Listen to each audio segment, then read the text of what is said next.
Desain speaker transmission line didasarkan pada prinsip-prinsip fisika gelombang suara dan akustik.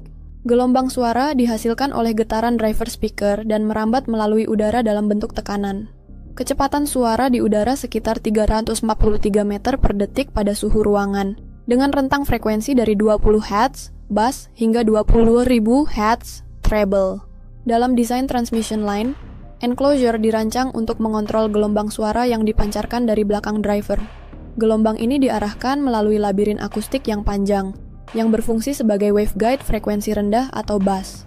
Panjang labirin ini biasanya disesuaikan dengan panjang gelombang frekuensi target, sehingga gelombang suara dari belakang driver dapat bergabung secara konstruktif dengan gelombang dari depan, meningkatkan respons bass. Jenis box yang mengadopsi sistem ini, contohnya keluarga scoop, mini scoop, super scoop, dan lain-lain. Di dalam transmission line dirancang untuk memanipulasi resonansi dan tekanan gelombang suara. Panjang labirin dihitung berdasarkan frekuensi resonansi, Fs driver, dengan tujuan mencapai ekstensi bass yang lebih dalam. Bentuk labirin, baik lurus atau membesar, juga memengaruhi respons frekuensi dan tekanan gelombang suara.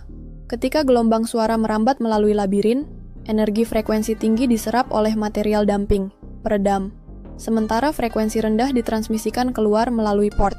Proses ini mengurangi distorsi dan resonansi yang tidak diinginkan, menghasilkan suara yang lebih bersih dan akurat. Prinsip fisika lain yang diterapkan adalah resonansi dan interferensi gelombang. Resonansi terjadi ketika panjang labirin, sesuai dengan panjang gelombang frekuensi tertentu, memperkuat output suara pada frekuensi tersebut. Interferensi konstruktif antara gelombang suara dari depan dan belakang driver juga meningkatkan efisiensi transmisi suara. Selain itu, material enclosure dan teknik damping digunakan untuk mengontrol resonansi internal dan menyerap energi frekuensi tinggi yang tidak diinginkan, memastikan reproduksi suara yang presisi.